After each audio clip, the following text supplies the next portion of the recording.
Welcome to Unlocking Your Truth, another podcast by Dr. Lesley Phillips.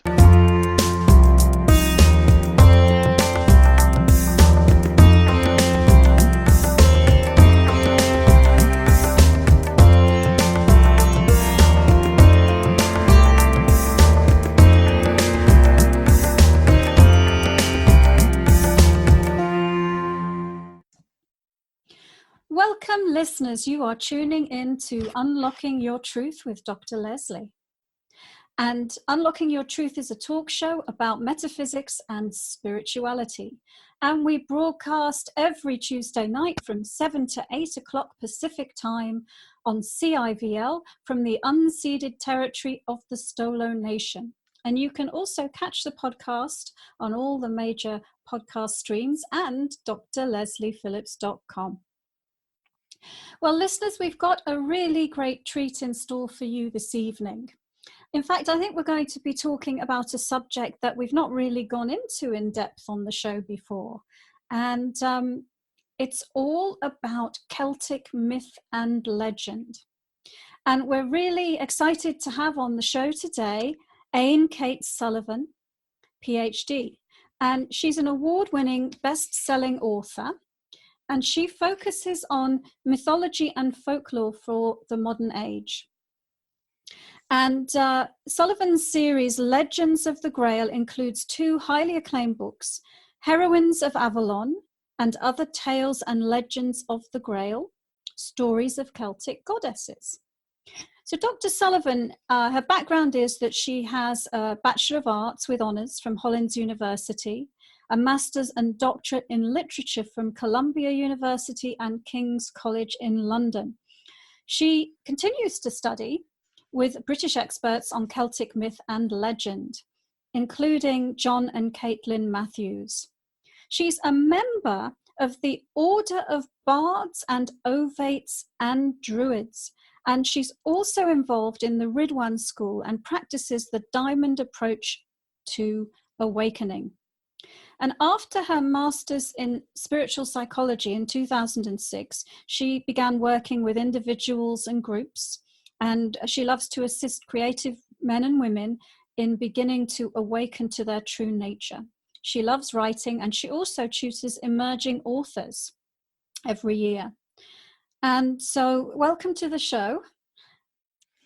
Thank you for having me. Oh, you're welcome. And what Ayn is going to inspire us today by sharing stories of deities and the messages that she has received from them when she's visited sacred sites.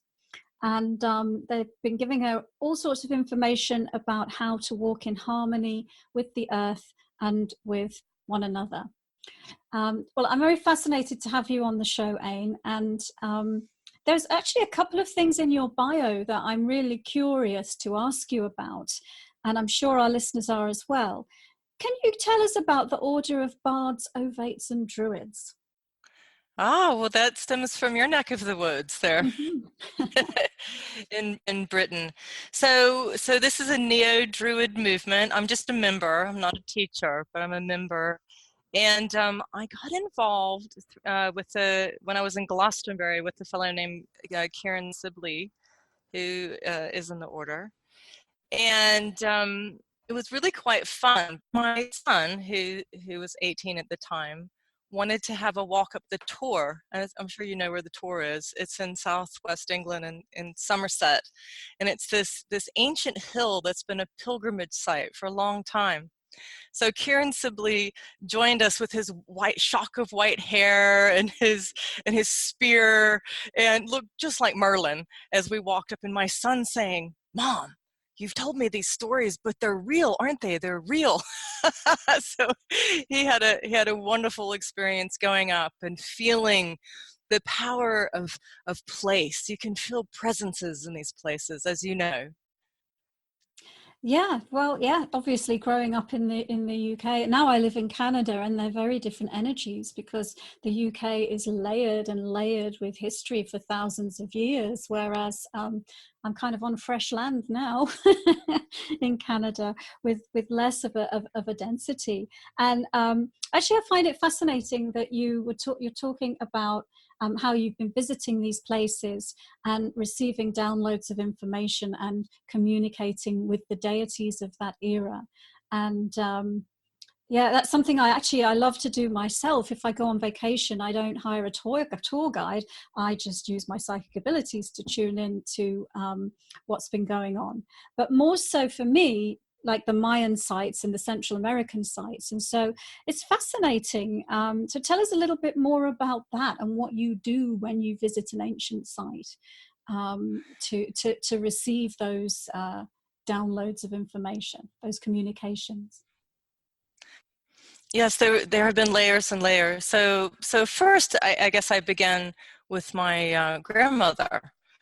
I grew up in Virginia on a farm, and she would tell us about the stories of the Knights of Northumbria, our family that came over and founded the land. And so when I got to Britain, I had a lot of stories in my mind, and I was excited, and I went to the places. But what started shifting for me was particularly one time in Ireland early on. I was at a Turlough, one of the seasonal lakes in Galway. And actually W.B. Yeats had written some poems there, The Wild Swans of Cool and some other poems. Wandering Angus, he had written there too, I believe. So I was sitting there really quietly, and the wind was blowing, and it was the first time I realized that it was more than just a mythic imagination, that there were presences there. And so I actually saw two bubbles that I realized were the fairy folk, and I became really fascinated. Of course, when I came back and told my tutor, she said, "Don't put that in your thesis." But I kept going back to the places because I was fascinated. I was fascinated by these layers, these thin places, and these layers that you can feel in the UK. They're wonderful places anywhere in the world. In Virginia, if you go walking in the woods, there are vortexes, and there are all sorts of interesting places in the mountains. But in the UK, you have deities that are connected to these places too. And so I started doing quests. I call them heroines' quests, because I was very interested in the feminine face of the divine. And so I would do things like go to Loughcrew or Bryn Kelly Thea and go inside these ancient cairns and put my back up against the stones. And I believe you would call this clairsentience if I looked on your website. But I would sit with my back against the stones, and I would feel the presences. So I wanted to remember how to dream with the mother. And as I would sit in there, I could hear tones, and I could feel presences, and I could smell roses. And I realized that there were these very friendly deities that did want to connect. And I ran into some Mayan priests, actually, who said, the Celtic deities, these women, these goddesses want you to tell their stories. These stories haven't been told in some instances for 5,125 years. They were exact. And so they said, tell the stories of these women. It's very important, because these energies are starting to wake up again on our planet, and they've been dormant for a very long time. So when you go to these places and you just get a little thread, you just start to tap in, they're there waiting for us, and they love us, and they want the earth to thrive, and they want us to survive. And so it can be a tremendous experience to do this. Wonderful. And so tell us about perhaps just an example, or one of your most profound experiences, maybe your favorite goddess, and a time that you were talking to her in one of these sacred sites, and what happened. So one of my very favorite goddesses is the Cailleach. Are you aware of? I'm sure you know her, the old woman of the world. Okay. And she's all over Britain and in Ireland. And so in this particular case, I was in Ireland, and I was with my husband. Now, it's fun because my husband's 99% Irish, supposedly, according to his DNA. And so when we go places, the Irish deities definitely love him. So I wanted to go. I had written something about the Cailleach, and I wanted to go meet her. So we went to a place called Loughcrew, And it was February, and you know what the weather's like there. It's pouring rain. There's the occasional sheep walking past or a bird flying, and that was it, just a barren hillside and stones. And I was with a woman, a British woman named Amber, and she was saying, I don't understand who this woman is. Who is this Kaliach? Who is this woman? And I said, well, you would know her as Gaia. She's Mother Earth. She's everything. She's the rocks, the stones, she's all the elements. She's everyone you'll ever meet in the past, present, and future. She's everything. Mm-hmm. And Amber, at that point, so we had walked to the top of the hill, and Amber had started crying. Now, a little backstory. They had told us we couldn't, at the very bottom of the hill, they had told us we couldn't go in, that the gates were locked, and that you had to just stand outside, which I thought was fine. But then I hear my husband yelling. And so we run around to the cairn, and the gates have opened. and so it was dark in there, but we had a flashlight, a torch, and we squeezed in, and all of a sudden we're inside this beautiful cairn, and it's like being inside of a stone 3-leaf clover. And so there are these 3 rooms. So they call them passage tombs, and I know that there's such things as long barrows where people are buried, like mausoleums. Right. But this place felt like a healing temple to me. It felt like an Asclepian healing temple. And I would go from one room to the next room to the next room, and I would experience something different, swirling lights and music. And and then all of us all of a sudden just started to tone. We could hear something, the music of the other world. And so we just started to tone with it and dance. And it was just so lovely and supportive. And I felt so blessed by the old woman of the world. She does want us to tell these tales. And so when we squeezed out, we felt like we were being reborn, squeezing out of these old, you have to put your hand over your head and squeeze through like you're coming back out of the birth canal. And we all burst back out into the top of this hill and danced and felt really touched by such an ancient, loving presence that I've never forgotten it. It's beautiful. Yeah, I mean, I've heard very much, Ireland is a place of, magic and mystery, but also sort of what they call thinning of the veil, that it's easier for people to attune to that other world than it is maybe in other places. And so, yeah, my background, I'm obviously Celtic, Scottish and Irish, but I've actually never been to Ireland. And, that's something I have to do at some point. Absolutely. Yeah. Well, have you been to Bryn? Another really powerful place is in Wales. I mean, there are powerful places all over the UK, but Bryn Celyn Thŷ in Anglesey. No, I haven't been to Anglesey either. I've been to lots of that. I've been to Stonehenge, I've been to Glastonbury, I've been to Avebury, I've been to lots of the ancient sort of hill forts and so on. But no, I haven't been there either. And also, so I was going to say the Orkneys. That's where my mother's family's originally from, the Orkney Islands, and I've not been there either. I'd love to go to all of those places. Very powerful, very powerful. So what I love, one thing I love about Anglesey, so in the old days it was called Mona, and that's where the high priestesses were trained and the druids. And so, of course, being involved in this, the obods, I discovered that to become a druid, you would spend a certain amount of years learning the 250 stories of your people, and so then you would become a bard because you knew the lay of the land. You knew, you had the stories that would help take you through life. You knew the stories of each site, and so at that point, and only at that point, and I think this is lovely. At that point, maybe if you had the right skill sets and you were a bit clairvoyant, you could be invited to become an ovate or a seer. And so you had the depth of the in-world with you. Mm-hmm.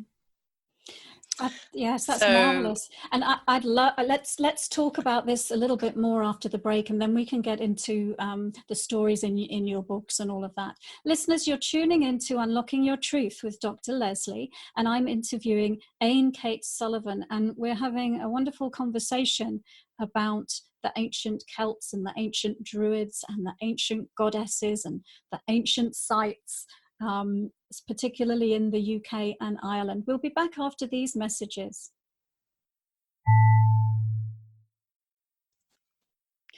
Welcome back, listeners. You're tuning in to Unlocking Your Truth with Dr. Lesley and my guest today, Ayn Cates Sullivan. And before the break, Ayn, you were talking about the ancient Druids and the process that they went through to become a Druid. And you were mentioning that there were 250 stories that they had to learn, because it was an oral culture, wasn't it? They had to remember all of those verses. So tell us a little bit more about that, and maybe start to tell us how you may have woven any of that into your books. well, absolutely. Well, the Druids get their name because it actually means the people of the oaks. Yeah. And so these were the people who knew that the trees, not just oaks, but many, many different trees, acted as gateways to the other world. And so we were talking about Anglesey, which used to be called Mona, and this is before the Roman invasion. They were killed off during the Roman invasion, so this is early, before the 5th century.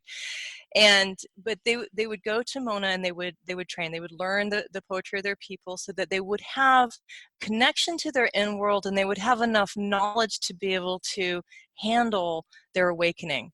So at that point, you would become an ovate, you could become a seer, or maybe clairaudient, clairsentient, whatever was opening for you. And then after 20 years of training, this is 20 years of training, you might perhaps become a druid. And if we think of somebody like Merlin, Merlin carries that archetype so beautifully. So I thought, my goodness, this was such, I think if we're the Celtic women, I believe many of us carry this lineage of the high priestess within us, and can tap in. That's one way we can tap in and begin to open our intuitive abilities. So it's woven into my books in that the Green Book, Legends of the Grail, Stories of Celtic Goddesses, there are mostly Irish stories. There are a few Scottish stories also, but mostly Irish. And these, it actually starts out with pre-Celtic stories, the stories of Danu and the Tuatha De Danann, who were known as the tall, beautiful people, and the people of the Merline, the people of the mother goddess, the sea goddess. And then with the Blue Book, Heroines of Avalon and Other Tales, we fast forwarded into the 5th century, 5th to 12th century mostly. And we have some Welsh stories, Aaron Rood, Blwyd Iwyth, and then some Arthurian tales. And what I was interested in at this point was one thing was finding out that the first person to achieve the Holy Grail was a woman named Dindrana, who is generally called the unnamed sister of Percival, but actually she was the one that opened the gates to Saros. And so the Celtic stories have a richness about them. They quite often show what it was like when we were empowered and were supported in our magic, and our intuitive abilities. I actually really wanted to ask you about, because I love fairy stories and ancient myths and legends, and you can read them at different levels. On one surface it's a nice story, on the surface layer it's a nice story, but I really firmly believe that embedded within these ancient tales is spiritual information, deep spiritual truths about the nature of our reality, about how to become an awakened human. And so I wonder if you could just talk about that a little bit. Do you believe, I'm sure you probably do believe the same thing, but... Absolutely, I do. I mean, we could follow Bridget for a minute, who was Bride or Brigitte. She has many names, but if you think about her, if you take her all the way back to the Ice Age, she was the one who held the flame, so that, during the times of cold, that, you would survive through the winter, the flame wouldn't go out. But she was even more than that. She was the inspiration for the people. And so here is a being that has an unbroken presence in our history. She's always been, rather like Pallas Athena, she's been the light bearer for civilization. And so as Christianity comes in, she becomes the midwife of Jesus. And now, I think 2015, her flame was relit again in Kildare and also in Glastonbury. So you can go and light her flame.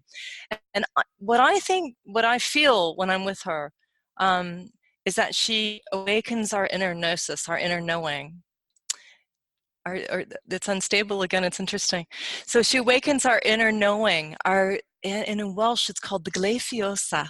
The gleifiosa, it's when the shining brow opens, and then we have more and more access to presence. So, another question I wanted to ask you, Ayn, and you mentioned before about it being a woman who was the first one to attain the Grail. Can you explain to our listeners what your belief around the Grail is? What is it to you? Well, it has changed over a period of time. When I first went looking for the Grail, I went to Glastonbury to the Chalice Well, and I, at that point, was looking for Mary Magdalene. And in myth and legend, and who knows, in story, early Christian story, Joseph of Arimathea came to Glastonbury and built the first church, first century AD. He put his staff up on Wiriel Hill, so there was at one point a tree that bloomed there. And so I sat by the holy well there, the Chalice Well, looking for the face of the divine, and did some meditations in the Tudor Pole room. And I also started feeling that maybe the Grail was the daughter of Mary Magdalene and Jesus, known as Sarah. Right. And so there's a lot of myth and legend about that. But as I was working with it, so it actually at that point shifted from story into something I started to live into. And I realized that the Grail, in part, is the divine feminine that has been lost over a period of time. But more than that, over the years, I've realized that the Grail is our wholeness. There's a lovely story about a swan, and they say if you go just as the sun is setting, and you go to the white swan and you ask to ride on its back, it can fly between the worlds. And in all night long, you gather the parts of your soul that have been lost, all your gemstones, your diamonds, all of your skills and capacities, all through the night, through the stars. You gather these things. And as the sun rises, you fly back on the swan and you return whole. You return as the Grail. That's beautiful. What's the name of that story?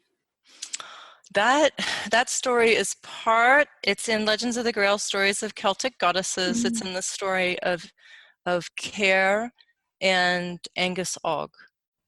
That's beautiful. It's actually quite meaningful to me. A long time ago, many years ago, probably 25 years ago, somebody drew my soul portrait. And the portrait was a golden grail with a cerulean pool of water with a swan swimming in it. Oh my goodness. So yeah, I'd love to read that story because it resonates with me. That's amazing. And actually that brings me on to another question, which, because often in these sacred sites, at least in the UK, they're associated with a well, or a lake, and you were also talking, I think, earlier about a lake that you visited. So what's the significance of water and bodies of water in the ancient myth and legend? Well, they say when you go to find your true nature, you go looking for 4 hallows, and one of them is the cup, and of course the cup represents water. And Right. your sword represents air, and your spear fire, and then there's your stone of destiny. But so the grail is the watery self, and when you're with water, it does something. You probably find this too. When you're taking a shower, you have a question, you're taking a shower, suddenly the idea comes to you, or you're working on a story and you're sitting by the lake, and there's something about the medium of water that it maybe is exactly that. It acts as a medium to the spirit realm, and all of a sudden things that you've been working on are accessible. And so water does somehow help us connect with our soul. Right. So that's interesting. The four hallows. I mean, there's a resonance there with the tarot deck, isn't there? And the symbology in the tarot deck. Absolutely, absolutely. I mean, it was. I do believe that the tarot was a way in the. I guess this was in the.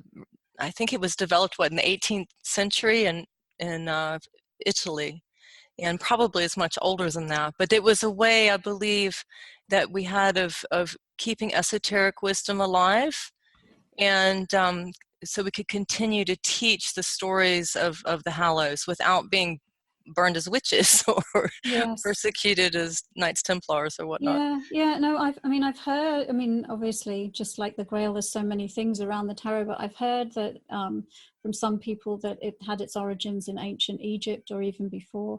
And I've also heard that the Druids had their origins in the Chaldeans.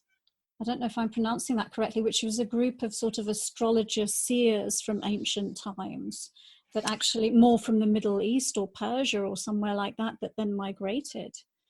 It's entirely possible. Some people also say out of India.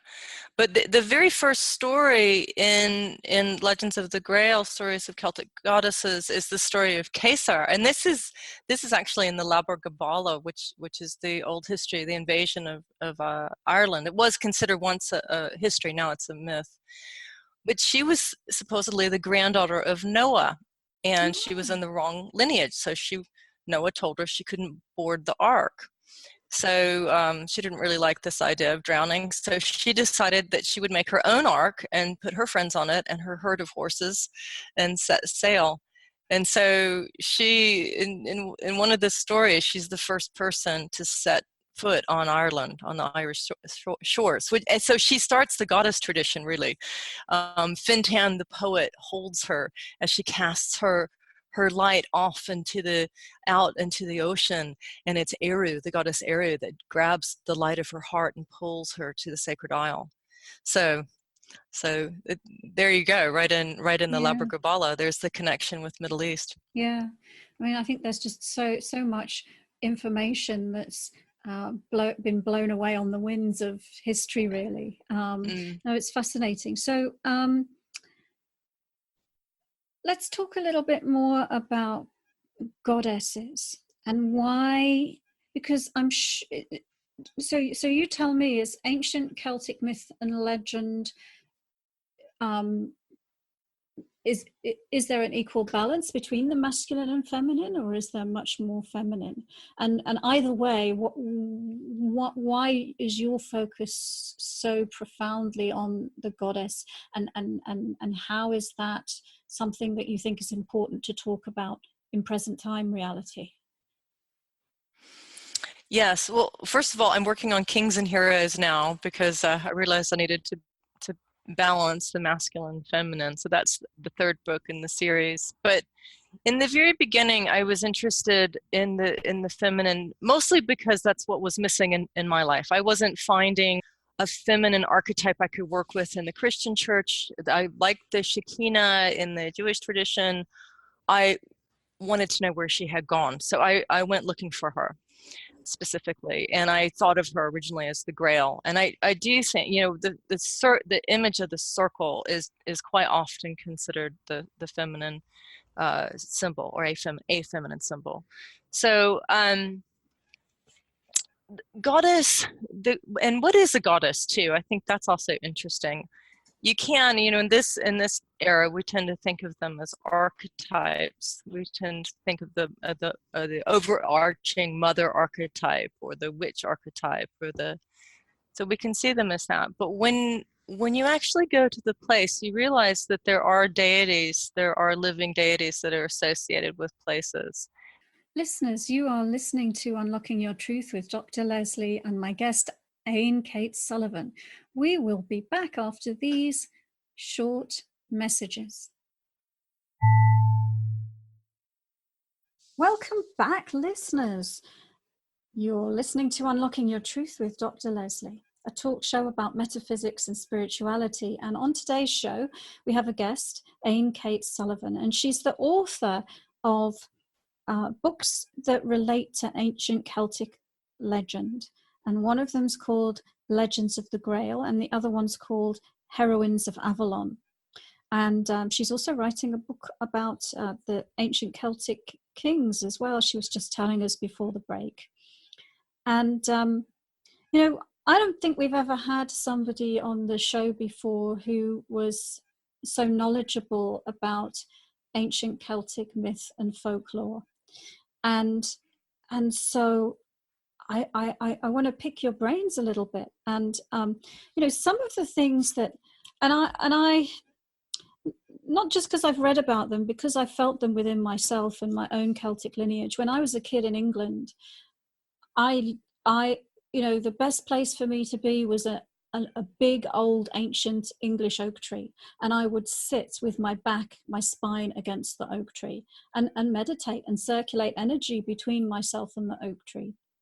And I mean, we were talking before the break how the Druids were basically oak knowers, you know, I think is one translation that I've heard of their name. And also that the very, I guess, advanced Druids had a high level of mastery, like the level of mastery that you might read about in the ancient Indian texts, where not only could they, you know, were they clairvoyant and claircognizant and clairaudient and all of those psychic abilities, but they could actually alter their molecular state and meld within an oak tree. Can you comment on that? About the shapeshifter. The shapeshifter,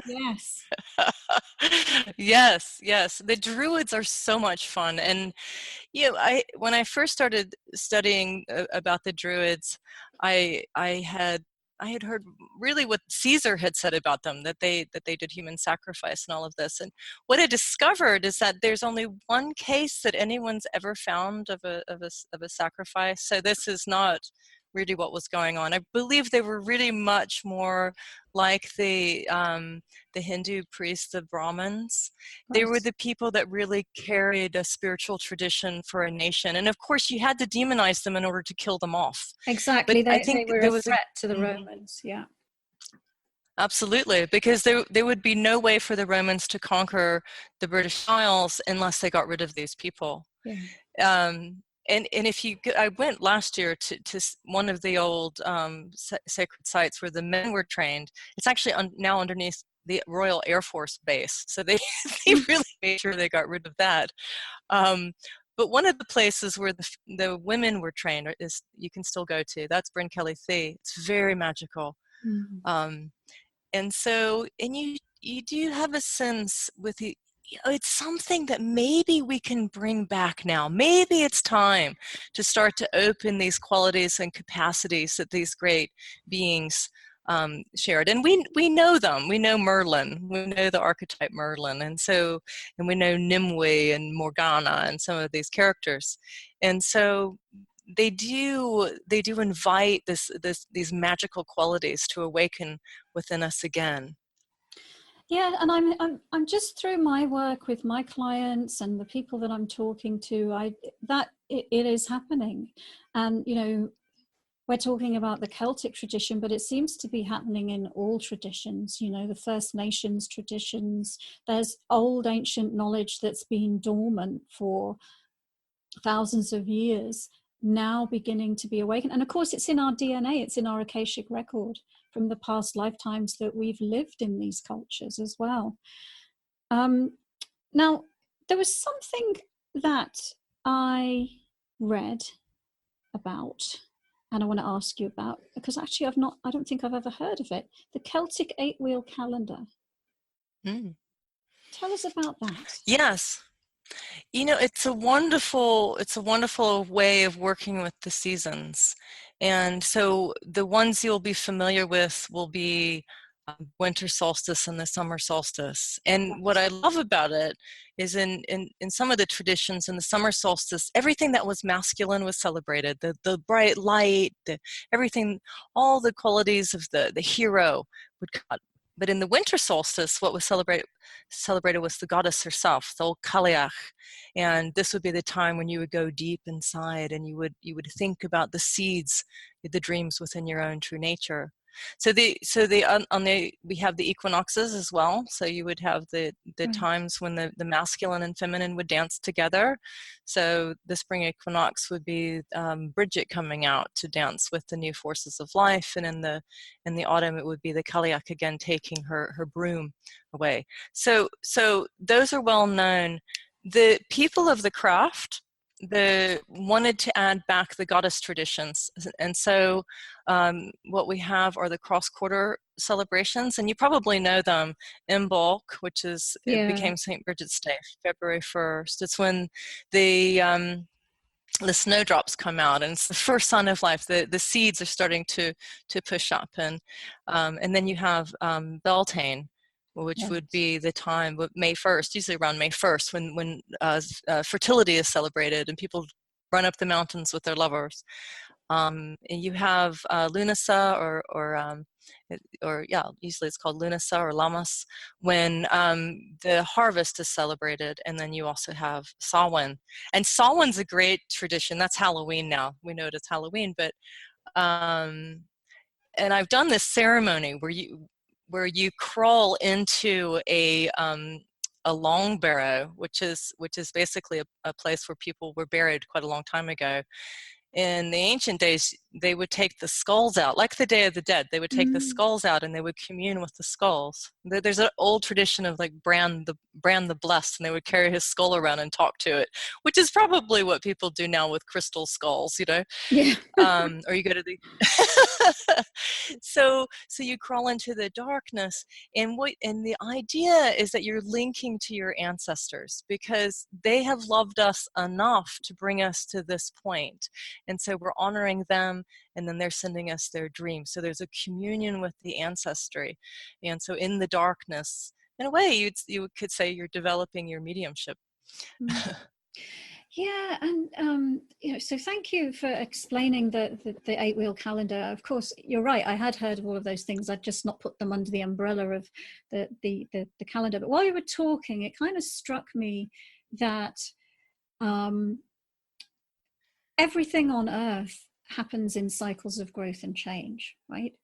It's a constant cycle of growth and change. And it just really sounds like that they were embedded in that realization, in that connection to the planet, in the connections to the cycles of growth and change, and also the cycles of growth and change within each life cycle that a human lives through, because they had the different phases of the goddess, didn't they? I guess it's the virgin, the mother, and the crone. So there's like a real honoring. You can add a fourth. Yes. Yeah, you can There's add the triple goddess, and you can also the high priestess you can add in there too. Yes, and that honoring of different stages of life, at least in the Western culture, is missing. I mean, I think in ancient cultures, the older generations were revered for their wisdom, and they were honored for the life that they'd lived. And quite frankly, in the Western culture, we don't want to deal with them. We don't want to see them. We put them away. We ignore them, often. And so, that's one way, at least that I can see, how reviving these ancient goddess traditions can, help us to let go of the limited way that we're doing and seeing things. What other ways can it help us? Well, I think one way you're talking about the elderly, and I believe one way that it can really help us, I've experienced this in my own life, is when we're at the end stages of life, when someone's getting ready to cross. If you've done the work at Samhain, you know, and you've gone and spoken to the ancestors, when someone's actually in the active stage of dying, you can lay with them and cross with them. And it's very comforting for the people, because they are connecting to those that they love on the other side, and everyone in the family is talking to them. And so it's not such an abrupt transition. It can happen over a period of time, and then by the time they've actually left the body, maybe they come back and forth to the body for a while. By the time they've left the body, you can even track them. And so I think in order to have a conscious dying process, you also need to be able to live consciously. And so these are the indigenous people of Europe, and I also love the Native American traditions. And one of the reasons I went looking for the European indigenous tradition is that I was told I wasn't allowed to work with Native American tradition, even though I live in Virginia. But the more I worked with the traditions, the more I realized there's a huge overlap. I mean, if you even looking at the 8-wheel calendar, it looks like a medicine wheel. I mean, it is a medicine wheel, basically. Yeah, yeah. And so the indigenous people all over the world knew how to live in harmony with this earth without hurting it. And we shifted. It was just a time cycle. The Mayans talk about it. We shifted into the culture of death, which we've been in for quite some time, but we've shifted out of that now. Right. And now we're really heading towards the culture of life. And if we do it correctly, if we really can walk on this earth with awareness, we can shift into the golden age that's been promised. Yeah.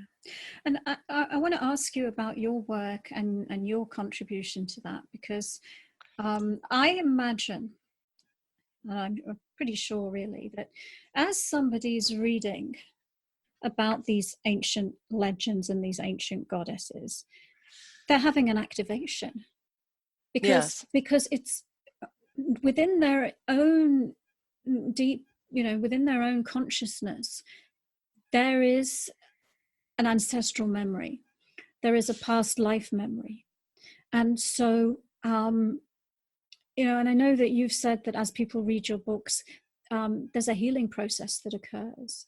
And is it just because these ancient memories and ancient information is being reactivated within their consciousness, or are there other things that are happening as well? Well, if you just think of what's happening at Stonehenge just for a minute, when I first started looking at these stories or learning about them, I could go sit in Stonehenge and touch the stones. Now, if you go, it's like a museum, and there are hundreds of people around the stones. So there's a great curiosity around what's going on. So if you go to another site where you can touch the stones, you realize that these stones are activation sites, that you can develop a torus, you can activate your energy field in these places. And so yes, when you start to tap into some of these deities and you really are open to it and they start working with you, then absolutely you can get a transmission from the deity that you're working with, and it can get stronger, and they're gentle. I find most of the goddesses are quite gentle, so you might just have greater awareness of the colors of the flowers. That might be it, or you might start to hear something clairvoyantly and maybe write some poetry about it, or you might actually even start channeling or healing with them. These things can happen. And I also understand that your books include suggested meditations and exercises so that people can consciously encourage communication with the deities. Can you tell us a little bit about that? Or maybe if there's a really short something that you could share, that would be nice. So in the practices and exercises at the back, there are all sorts of visualizations that you can do. I work with the trees a lot, and so you start to learn a little bit about the Ogham when you read the stories. And the Ogham is actually, it looks like Ogham, Ogham, but it's the ancient Irish writing. And it's what the Druids used as they were opening up to sort of magical worlds and other worlds, other languages. So Avalon is obviously an other world, or Tirnaban. These are other worlds that you can shamanically learn to travel into. And so let's see, what might just be beautiful right now is just to imagine what it would be like to come to a spot in the side of a hill, and there's a hole in the hill. It looks like a triangle, and it's dark, and it's sort of calling you, and you feel like there's a light that's pulling you inside. Even though it's dark, there feels like there's something inside that world for you. And so in your excitement, you check in and you go, yes, and you crawl into the space, and it's quite tight, so you might feel like you're going into the womb of the mother. You're crawling inside, and then it opens up, and inside this space you look around, and there are all sorts of, there's writing on the wall, there's spirals, there are glyphs, there are glimmering crystals, and you realize that you found this magical cave. And standing in that cave is you meet one of the tall, beautiful people that's there to welcome you. And in this case, it's Danu. And Danu has long, flowing hair with stars in it. And she sends a kiss to you. And so the whole place smells like roses. And you realize, my goodness, I found an ancient tradition. And this tradition is the culture of life. And as I tap into this world, as I tap into this beautiful being, I have hope, and I have awareness, and I have friends. And so you thank her, and she gives you a little star from her hair that you take and you put it on your brow. And now you have your crown. You have a little crown as you walk back out, so that you never forget that your friends are there and that you can always listen to the stars. And so you crawl back out on your belly, and you crawl out slowly, and then the world opens back up, and you come back, but you're different. You're different because you know you're loved, and you know you're exactly where you're supposed to be, and you know all is well. Well, thank you so much, Ayn. That's a beautiful note to end our interview. And if our listeners want to get a hold of you, what's the best way for them to do it? I'm easy to find on internet if you just do a search. But my website is Ayn, Ayn Cates, Cates, Sullivan, SULLIVAN.com. And I have all sorts of things on there. You can look at my books. I have a store. I have events page. I have a newsletter. I have stories you can listen to. And so I hope you'll go and play on the website. And if you want the books, they're available through Amazon and Barnes & Noble and Smashwords and all over. So I hope you'll read or listen and enjoy and be a wondrous child and live into this golden new time. Well, thank you so much. So listeners, once again, we've been talking to Ayn Cates Sullivan, and she's the author of books such as Legends of the Grail and Heroines of Avalon. And check out her website, ayncatessullivan.com. And unfortunately, that's the end of our show today, but you can catch us again next week at 7 p.m. Pacific time on CIVL on 101.7 FM, or you can go to drlesleyphillips.com and catch all the podcast episodes. Bye for now. Thank you for joining us. You've been listening to another Unlocking Your Truth podcast by Dr. Lesley Phillips. For more information, go to her website at drlesleyphillips.com. That's drlesleyphillips.com, where you can ask questions or send her an email, and there's many free gifts on there for you as well. You can also find the questions that were asked during this show at the website on our free card reading podcast page, where you'll find a full list of them. Come back again.